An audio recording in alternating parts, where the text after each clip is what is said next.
نحمده ونصلي على رسوله الكريم اما بعد فاعوذ باللہ من الشیطان الرجیم بسم اللہ الرحمن الرحیم۔ صدر ذی وقار عزت مآب پرنسپل صاحب، معزز مہمانان گرامی اور حاضرین محفل، السلام علیکم۔ آج میرا موضوع سخن ہے پاکستان میں کرپشن کے اسباب اور ان کا ممکنہ سدباب۔ صدر ذی وقار، کرپشن نام ہے نفس کی غلامی کا، ذہنی پراگندگی کا اور سانس کے انتشار کا۔ اسلام کے نام پر بننے والے اس ملک میں جہاں عدل و انصاف کا قیام ہونا تھا، جہاں محمود و ایاز کو ایک ہی صف میں کھڑے ہونا تھا،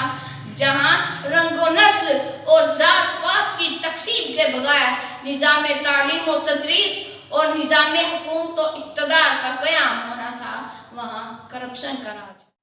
وہ رشوت ستانی ہو یا سفارش،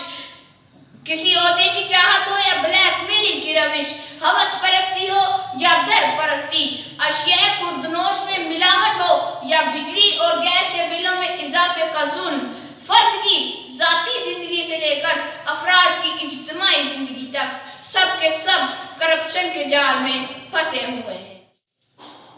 مدارت کے بھوکے، امارت کے بھوکے، نظامت کے بھوکے، صدارت کے بھوکے،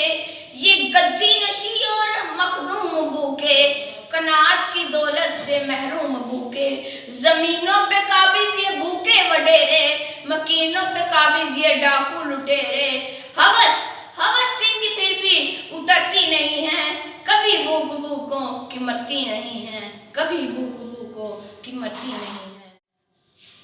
صدر ذی وقار،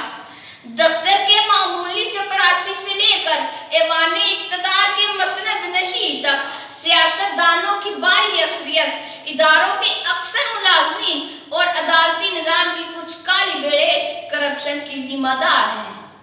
پولیس سے لے کر ڈاکٹروں تک، وکلاء سے لے کر انجینئر تک، مسجدوں محرابوں منبر سے منسلک افراد سے لے کر جعلی عاملوں تک، سب کے سب کرپشن کے جال کو بننے میں حصہ دار ہے۔ رہبروں کے ضمیر مجرم ہے، ہر مسافر یہاں لٹیرا ہے۔ رہبروں کے ضمیر مجرم ہے، ہر مسافر یہاں لٹیرا ہے۔ معبدوں کے چراغ گل کر دو، قلب انسان میں بہت اندھیرا ہے، قلب انسان میں بہت اندھیرا ہے۔ صدر ذی وقار، کرپشن کا سدباب تبھی ہوگا جب دور خلافت جیسا نظام عدل قائم ہوگا، جب انسان تو انسان دریا پر کسی کتے کی موت پر بھی حکمرانوں کے دل خوف خدا سے لرز جائیں گے، جب وہ شخص اقتدار میں آئے جو عمر بن عبدالعزیز کی طرح اپنی بیوی کا ہار،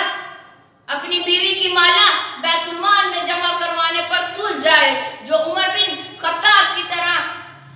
اپنا گریبان کسی بیوہ کے ہاتھ میں دے دے، جب عوام بدعنوانی کے خاتمے کے لیے ملک میں قائم کردہ اداروں کے شانہ بشانہ کھڑے ہو کر آواز احتساب بلند